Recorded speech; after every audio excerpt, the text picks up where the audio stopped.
CITO CITO குறைந்தபட்ச கூலி 32,000 அமல்படுத்து குறைந்தபட்ச கூலி 32,000 அமல்படுத்து தவறிய மோடி அரசு ஒழிக தவறிய மோடி அரசு ஒழிக பிஎம்எல்ஏ தனியார் மயமாக்காதே பிஎம்எல்ஏ தனியார் மயமாக்காதே சுரங்க தொழிலாளர் வீடுகளை அவர்களுக்கே சொந்தமாக்கு சுரங்க தொழிலாளர் வீடுகளை அவர்களுக்கே சொந்தமாக்கு குறைந்தபட்ச கூலியை அமல்படுத்து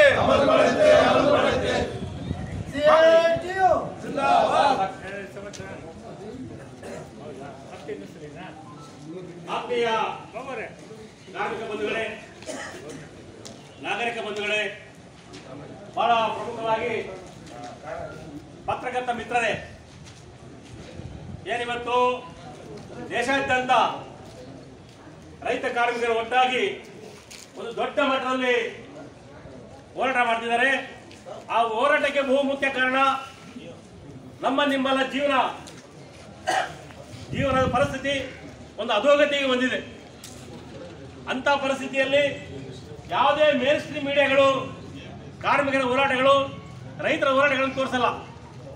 ಅದನ್ನು ತೋರಿಸಬೇಕಾಗಿದ್ದು ನಮ್ಮ ಈ ಮೀಡಿಯಾ ಮಿತ್ರರು, ಪ್ರತ್ಯೇಕವಾಗಿ ನಮ್ಮ ಕೃಷ್ಣಮೂರ್ತಿ ಅವರಿಗೆ ಯಾವುದೇ ಚಿಕ್ಕ ವಿಷಯ ಇದ್ರು ದೊಡ್ಡ ವಿಷಯ ಇದ್ರು ಸಹಿತ ಅವ್ರು ಕವರ್ ಮಾಡದೇ ಬಿಡಲ್ಲ. ಅವರು ನಮಗೆ ನಿಜವಾದ ಬೆಂಬಲಗಳನ್ನು ಅವರೇ ಅಂತ ಕಾರ್ಮಿಕ ಮಿತ್ರರು ಬಂದಿದ್ದಾರೆ. ಬಹಳ ಪ್ರಮುಖವಾಗಿ ಬೆಂಬಲ ಕಾರ್ಮಿಕ ಮುಖಂಡರು, JSC ಮುಖಂಡರು, ನಮ್ಮ JSC ಕನ್ನಡರಂತ ಯಡಿಯೂರವರು ಬಂದಿದ್ದಾರೆ. ಅವರಿಗೆ ನಿಮ್ಮಗಳ ಪರವಾಗಿ ವೆಲ್ಕಮ್ ಮಾಡ್ತೀನಿ.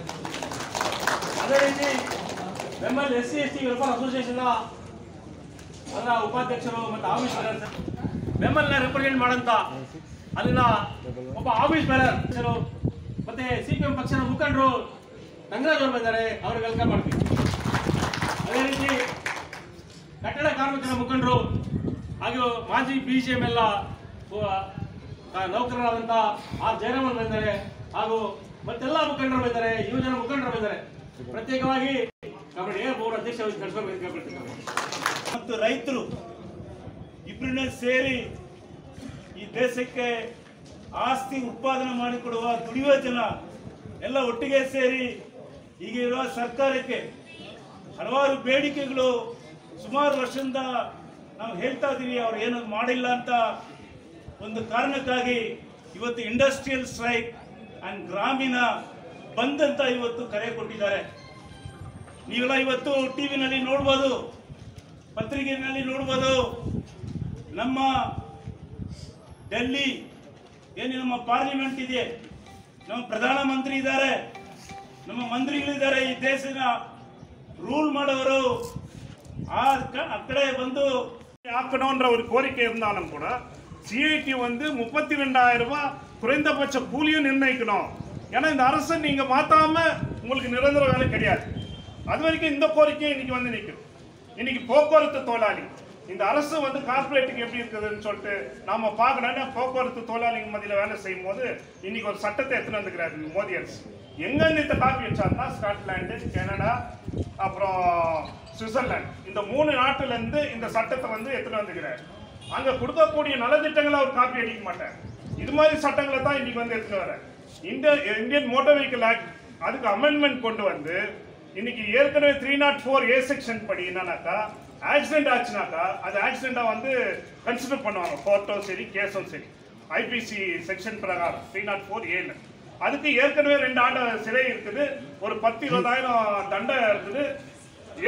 வாகனம் ஓட்டி ஒரு சாலை விதிமுறைகளை மீறினாக்கா, ரோட் சேஃப்டியை மீறினாக்கா அதுக்கும் தண்டனை இருக்குது 500,000 ரூபாய். இது மட்டும் வெறும் இந்த பிரைவேட் ஓட்டுநர்களுக்கு மட்டும் நம்ம நினைக்க கூடாது. இங்க இருக்கக்கூடிய எல்லாரும் 2 வீலர் வச்சு இருக்கக்கூடியவங்க, பல்வேறு முக்காபாகம் கார் வச்சு இருக்கக்கூடியவங்க, இன்னைக்கு பஸ் மற்ற எல்லாம் பொது போக்குவரத்து துறை எல்லாம் கூட இருக்குது. அந்த சட்டம் என்ன திருத்தம் எடுத்துன்னு வந்துக்கிறாங்கன்னா பேரை கூட மாத்தினாரு. அந்த தண்டனை விதிச்சிருக்கிறாங்கன்னா ஒரு ஆக்சிடென்ட் ஆச்சுனாக்கா அது கேர்லெஸ் ஆக்டிவிட்டின்னு தான் கன்சிடர் ஆச்சுக்கு முன்னாங்க. ஆனா இப்போ என்னன்றாங்கன்னாக்கா அதுல வந்து ஒரு ஆக்ட் பண்ணி 10 ஆண்டு சிறை, 7 லட்சம் இன்னைக்கு தண்டனை. ப்ராப்பர்ட்டி, ஒரு சொத்து கிடையாது, நிலம் கிடையாது, பூமி கிடையாது, எதுவுமே இல்லாம இன்னைக்கு இந்த நாடு, இந்த ஊரை நம்பி தங்க சுரங்கத்தையும் பீவலை நம்பி வந்திருக்கக்கூடிய தொழிலாளர்கள் பெம்மெல்லாம் பீச்சவங்க இன்னைக்கு இல்லாத ஒரு சூழ்நிலையில இன்னைக்கு புதிய தொழிற்சாலை வேணும். இளைஞர்கள் படிச்சிருக்கா, ஐடிஐ படிச்சிருக்கா, டிப்ளமா படிச்சிருக்கா, என்ஜினியரிங் படிச்சிருக்கா, எம்டெக் படிச்சிருக்கா, பல கிராஜுவேஷன்ஸ் பண்ணியிருக்காங்க. they are highly skilled, they are capable of doing whatever the high tech jobs are done in the Bangalore in other places. நீங்க பெங்களூர்ல போய் பார்த்தோம் ஹைடெக் என்று பார்க்கறத கேஜிஎஃப் தான் தாசி வேலை செய்யக்கூடிய இளைஞர்கள் இருக்காங்க. ஆகவே அந்த மாதிரி இன்னைக்கு இருக்கக்கூடிய ஒரு சூழ்நிலையில இன்னைக்கு கேஜிஎஃப்ல இருக்கக்கூடிய எல்லாம் ஒன்றா சேரணும். நம்ம என்ன சொல்றோம், நம்ம ஒன்றும் வேற எதுவும் கேட்கல, வேலை கொடுன்னு கேட்குறோம். மோடி என்ன சொன்னாரு, வருஷத்துக்கு 2 பேருக்கு 2 கோடி பேருக்கு வேலை கொடுக்குன்னு சொல்லிட்டு வந்தாரு. கொடுக்குறாரு. அன்னைக்கு 2 கோடி பேருக்கு எவ்வளோ பேர் கொடுத்துக்கிறாரு? 10 வருஷம் ஒரு 20 பேருக்கு 20 கோடி பேருக்கு. நம்ம ஊர்லேயே பாருங்களா எவ்வளோ பேருக்கு வேலை கிடைச்சிருக்கீங்க. வேலை இல்லாத போது ஒரு நிலைமை வந்திருக்கு. ஆகவே நம்ம கடுமையாக எதிர்க்கிறோம். அதே மாதிரி குடிக்கிற தண்ணி இன்னைக்கு பெரிய சவாலாக வந்திருக்கு. நம்ம போய் கடையில் காசு கொடுத்து வாங்கணும், கேன் தண்ணி தான் குடிக்கணும். அவங்களுக்கு வீடை சொந்தமாக பண்ண பொசிஷன் சர்டிஃபிகேட் கொடு, அவங்களுக்கு ரைட்ஸ் கொடுனா காத்தா பண்ணி அவங்களுக்கு டைட்டில் ரைட் கொடு. அது பார்த்தா ஒன்றும் பண்ணல. இன்னொரு பக்கம் பெம்மெல் சொன்னா இன்னைக்கு ஒரு மிகப்பெரிய ಕಂಪನಿ ಈ ದೇಶದಲ್ಲಿ ನಮ್ಮ ಎಕಾನಮಿಗೆ ಅತಿ ಜಾಸ್ತಿ ಉತ್ಪನ್ನ ಮಾಡಿಕೊಡೋದು ಬಿಎಂಎಲ್ ಕಾರ್ಖಾನೆ, ಎಚ್ಎಲ್, ಐಟಿ ಇತರ ಹಲವಾರು ಕಾರ್ಖಾನೆ ಇದೆ. ಅದರಲ್ಲಿ ಬೆಮ್ಮೆಲ್ one of the very important public sector in this country which has contributed to this nation for the exchequer. ಈಗ ಏನಾಗಿದೆ, ಬೆಮ್ಮೆಲ್ ಖಾಸೀಕರಣೆ, ಬೆಮ್ಮೆಲ್ ಪ್ರೈವೇಟೈಸೇಷನ್ ಬಂದ್ರೆ ಯಾರ ಹತ್ರ ಕೊಡ್ತಾರೆ, ಯಾರಿಗೆ ಅವ್ರು ಮಾರಾಟ ಮಾಡ್ತಾರೆ ನಿಮಗೆ ಗೊತ್ತಿಲ್ಲ. But in the mean while the management are treating the contract workers more than as slaves. We cannot tolerate. ನಾವು ಅದು ತಡೆಯಕ್ಕಾಗಲ್ಲ. Contract workers there has the right. Contract ವರ್ಕರ್ಸ್ಗೆ ರೈಟ್ ಇದೆ, ಅವ್ರಿಗೆ ಹಕ್ಕಿದೆ. ನನ್ನ ಪರ್ಮನೆಂಟ್ ಮಾಡಬೇಕಂತ ಕೇಳಕ್ಕೆ ಅವ್ರಿಗೆ ಹಕ್ಕಿದೆ. ಈ ಇಲ್ಲ ಅಂತ ಹೇಳಕ್ಕೆ ನಿಮಗೆ ಹಕ್ಕಿಲ್ಲ, ಮ್ಯಾನೇಜ್ಮೆಂಟ್ ಹಕ್ಕಿಲ್ಲ, ಬೇರೆ ಯಾರಿಗಿಲ್ಲ. ಈಗ ನಾವು ಕೇಳಬೇಕಂತ ಬಂದಿದೆ. ಸಂಬಳ ಜಾಸ್ತಿ ಕೊಡಿ ಅಂದ್ರೆ ಕೇಳಿದ್ರೆ ಅವ್ರ ಮೇಲೆ ದಬ್ಬಾಳಿಕೆ ಮಾಡ್ತಾರ, ಓಟಿ ಕೊಡಲ್ಲ, ಹಲವಾರು ಸಮಸ್ಯೆಗಳು ಅವ್ರ ಮೇಲೆ ಮಾಡ್ತಾ ಇದ್ರ. ಈಗ ಆಲ್ರೆಡಿ ಕಾಂಟ್ರಾಕ್ಟ್ ವರ್ಕರ್ಸ್ ಕೆಲಸ ಮಾಡೋ ಸಂದರ್ಭದಲ್ಲಿ ಏನ್ ಮಾಡ್ತಾರ, ಇನ್ನೊಬ್ರು ಬೇರೆಯವ್ರನ್ನ ಕಾಂಟ್ರಾಕ್ಟ್ ನಲ್ಲಿ ತಂದು ಹೇಳ್ತಾರ. ಹೆಂಗಪ್ಪ ಇருக்கு ಚಟ್ಟத்தில் public sector the BEML management should be a model management to other industries and other workers. ಈಗ ಏನ್ ಮಾಡಿದ್ದಾರೆ ಅವರು, ಇವ್ರು ಕೆಲಸ ಮಾಡುವಾಗ ಇವ್ರಿಗೆ ಕಡಿಮೆ ದಿವಸ ಕೊಟ್ಟು ಬೇರೆಯವರು ಇನ್ನೊಂದು ಕಾಂಟ್ರಾಕ್ಟ್ ಅವ್ರು ತಗೊಳ್ತಾ ಇದ್ದಾರೆ. ಇಟ್ ಇಸ್ ಅ ವೆರಿ ಅಂಬೋಕ್ ಮಾಡ್ತಾ ಇದ್ದಾರೆ, ಸರಿ ಇಲ್ಲ ಅದು. ಅವರು ಕೇಳಿದ್ರೆ ಅವ್ರ ಮೇಲೆ ಅಟ್ಯಾಕ್ ಮಾಡ್ತಾರೆ. ನಮ್ಮ KGF ನಲ್ಲಿ ಇರುವ ಯುವಕರು ಹೌದು ದೊಡ್ಡ ಸಮಸ್ಯೆ. ಪಾಪ ಬೆಳಗ್ಗೆ ಮನೆ ಬಿಟ್ಟು ಹೋದ್ರೆ ಅವ್ರು ರಾತ್ರಿ ಬರಬೇಕು.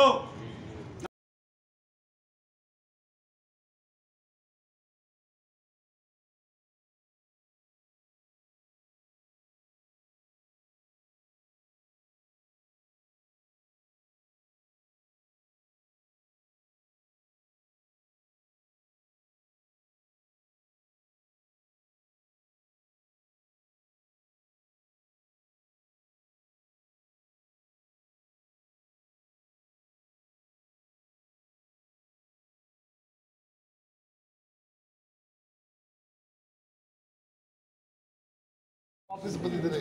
ಈ ಹೋರಾಟದ ಭಾಗವಾಗಿ ಅನೇಕ ನಮ್ಮ ನೇತಾರ CIT ನೇತಾರರು ಇವಾಗಲೇ ಎಕ್ಸ್ಪ್ಲೈನ್ ಮಾಡಿದ್ದಾರೆ.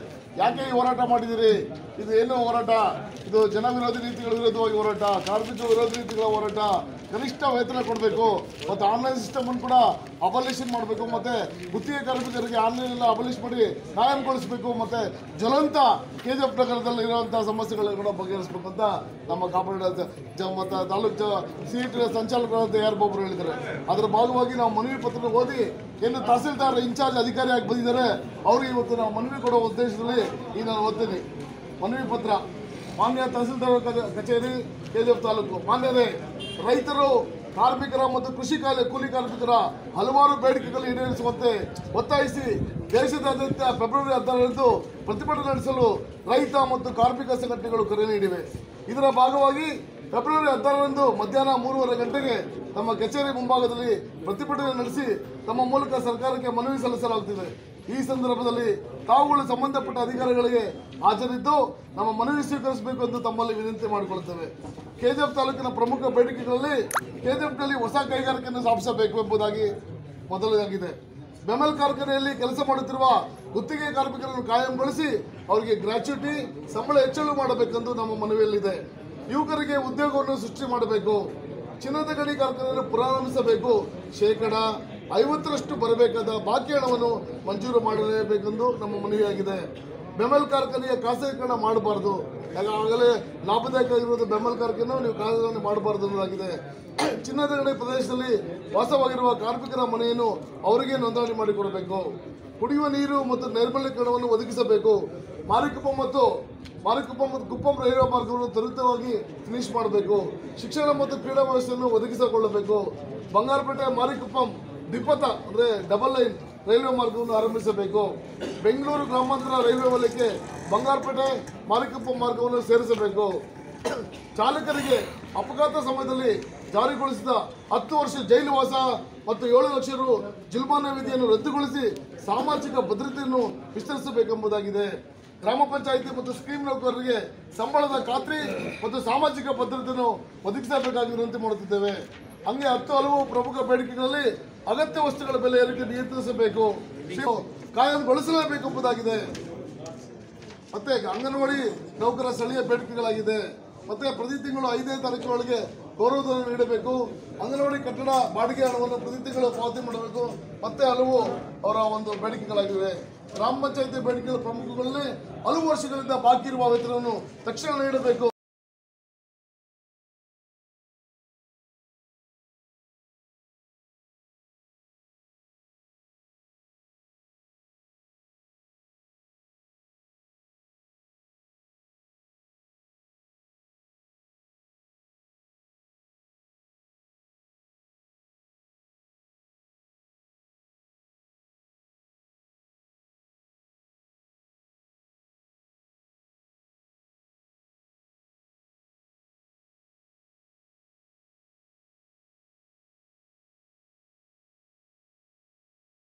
ಕಾರ್ಮಿಕ ಕಾಂಟ್ರಾಕ್ಟ್ ವರ್ಕರ್ಸ್ಗೆ ಮಿನಿಮಮ್ ವೇಜಸ್ ಜಾಸ್ತಿ ಮಾಡಬೇಕು, ಅವ್ರಿಗೆ ಪರ್ಮನೆಂಟ್ ಮಾಡಬೇಕು. ಅದೇ ಥರ ಅವ್ರಿಗೆ ರಿಟೈರ್ಡ್ ಆದರೆ ಯಾವ ಇದನ್ನು ಇಲ್ಲ, ಗ್ರಾಜ್ಯುಟಿ ಇಲ್ಲ, ಯಾವುದೂ ಇರಲ್ಲ. ಬೇರೆಯವ್ರಿಗೆಲ್ಲ ಗ್ರಾಜ್ಯುಟಿ, ಅಲ್ಲಿ ಕೆಲಸ ಮಾಡುವ ನಿರಂತರವಾಗಿ ಕೆಲಸ ಮಾಡುವ ಪರ್ಮನೆಂಟ್ ವರ್ಕರ್ಗೆ ಗ್ರಾಜ್ಯುಟಿ ಇದೆ. ಬಟ್ ಕಾಂಟ್ರಾಕ್ಟ್ ವರ್ಕರ್ಸ್ಗೆ ಗ್ರಾಜ್ಯುಟಿ ಇಲ್ಲ. ಗ್ರಾಜ್ಯುಟಿ ಕೊಡಬೇಕು. ಈಗ ಮೊನ್ನೆ ನೋಡಿದರೆ ಅಂಗನವಾಡಿಗಳು ಗ್ರಾಜ್ಯುಟಿ ಕೊಡಬೇಕಂತ ಬಂದಿದೆ, ಹಲವಾರು ಇದೆಲ್ಲ ಬಂದಿದೆ. ಆ ಥರ ಇಲ್ಲಿ ಬೆಮೆಲ್, ಅದೇ ಥರ ಬೆಮೆಲ್ ಪ್ರೈವೇಟೈಸೇಷನ್ ಮಾಡಬಾರ್ದು ಅಂತ ಇದೆ. ಇನ್ನೊಂದು BGML ಮುಖ್ಯವಾಗಿರೋದು, ಇಡೀ ನಮ್ಮ KGF ಸಿಟಿ ಆಗಿರೋದು ಬಂದಿರೋದೇ it has developed because of BGML workers. ಅವರು ಕಡಿಮೆಗೆ ಕೆಲಸ ಮಾಡಿದರೆ ಅವರು ಮುಚ್ಚಿ ಈಗ 20 ಇಯರ್ಸ್ ಆಗಿದೆ. ಇನ್ನೂ ಕೂಡ ಅವ್ರಿಗೆ ಅದು 50% ಬ್ಯಾಲೆನ್ಸ್ ಅವ್ರಿಗೇನು ಕಾಂಪೆನ್ಸೇಷನ್ ಕೊಡಬೇಕು, ಅದು ಕೊಟ್ಟಿಲ್ಲ. ಕೋರ್ಟ್ ಹೇಳಿದೆ, ಹಲವಾರು ಟೈಮ್ನಲ್ಲಿ ಹೋರಾಟ ಮಾಡಿ ಕೇಳಿದರೆ ಅವರು ಕೊಡ್ತಾ ಇಲ್ಲ, ಅದು ಕೊಡಬೇಕಂತ. ಆಮೇಲೆ ಅವ್ರದ್ದು ಮನೆ, ಯಾರೆಲ್ಲ ಮೈನಿಂಗ್ ಏರಿಯಾನಲ್ಲಿ ಕೆಲಸ ಮಾಡ್ತಾರೆ, ಯಾಕಂದ್ರೆ ಇವರೆಲ್ಲ ಬೇರೆ ಬೇರೆ ಊರಿಂದ ಇಲ್ಲಿ ಬಂದು ಸೆಟ್ಲ್ ಆಗಿರೋದು, ಅವ್ರಿಗೆ ಬೇರೆ ಏನೋ ಆಸ್ತಿ ಇಲ್ಲ, ಬೇರೆ ಯಾವುದೂ ಇಲ್ಲ. ಅದಕ್ಕೆ BGMLನಲ್ಲಿ ಇರುವ ಮೈನಿಂಗ್ ಏರಿಯಾನಲ್ಲಿ ಜೀವನ ಮಾಡೋರಿಗೆ ಎಲ್ಲರಿಗೂ ಮನೆ ಕೊಡಬೇಕಂತ ನಮ್ಮದು ಬೇಡಿಕೆ ಇದೆ. ಅದೇ ಥರ ನೀರು, ಕುಡಿಯೋ ನೀರು ನಮ್ಮ KGFನಲ್ಲಿ ಎಲ್ಲಿಂದ ಸಪ್ಲೈ ಮಾಡ್ತಾ ಇಲ್ಲ. RO ಸಿಸ್ಟಮ್ ಇಲ್ಲ, ಇಲ್ಲ ಬ್ಯಾತ್ಮಗಳ ನೀರಿಲ್ಲ, ಬೇರೆ ಎಲ್ಲಿಂದನೂ ಪ್ಯೂರಿಫೈ ಮಾಡೋದು ಕೊಡಲ್ಲ. ಬೇರೆ ಊರಿನಲ್ಲಿ ಎಲ್ಲ ಕಡೆನೇ ಇದೆ, ನಮ್ಮ ಊರಿನೆಲ್ಲ. ಮಾನ್ಯ ತಹಸೀಲ್ದಾರ್ ಹತ್ರ ಕೂಡ ಅವತ್ತು ಹೇಳಿದ್ವಿ, ಈ ತಹಸೀಲ್ದಾರ್ ಸ್ವಲ್ಪ ಗಮನಕ್ಕೆ ತಗೊಂಡು ಬರಬೇಕು, ಮುಖ್ಯವಾಗಿರುವ ಒಂದು ವಿಷಯ. ಅದೇ ಥರ ಈಗ ಸ್ಪೋರ್ಟ್ಸ್ ಫೆಸಿಲಿಟೀಸೇ ಇಲ್ಲ ನಮ್ಮ ಊರಿನಲ್ಲಿ. ಈಗ ಮೊನ್ನೆ ನೋಡಿದರೆ ನಮ್ಮ ಕೆಲವು ಹುಡುಗರೆಲ್ಲ ನ್ಯಾಷನಲ್ ಪಾರ್ಟಿಸಿಪೇಟ್ ಮಾಡಿ ಬಂದಿದ್ದಾರೆ, ನ್ಯಾಷನಲ್ ಲೆವೆಲ್ನಲ್ಲಿ ಹಾಕಿ ಎಲ್ಲ ಅವ್ರು ಬಂದಿದ್ದಾರೆ. ಎಲ್ಲ ಅವ್ರಿಗೆ ಹೋಗಿ ಕಂಗ್ರ್ಯಾಚುಲೇಷನ್ ಮಾಡ್ತಾರೆ, ಎಲ್ಲ ಮಾಡ್ತಾರೆ. ಬಟ್ ಅವ್ರಿಗೆ ಯಾವ ಫೆಸಿಲಿಟೀಸ್ ಇಲ್ಲ, ಯಾವ ಸ್ಕೂಲ್ನಲ್ಲಿ ಸ್ಪೋರ್ಟ್ಸ್ ಫೆಸಿಲಿಟೀಸ್ ಇಲ್ಲ.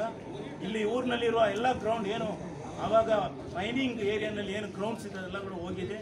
ಅದೇ ಥರ ಎಜುಕೇಷನ್ ತುಂಬ ಮೋಸವಾಗಿ ಬಂದಿದೆ. ಮೈನಿಂಗ್ ಏರಿಯಾನಲ್ಲಿ ಇರುವ ಒಂದೇ ಒಂದು ಶಾಲೆ ಕೂಡ ನಡೆಸೋಕ್ಕೆ ಆಗ್ತಾ ಇಲ್ಲ.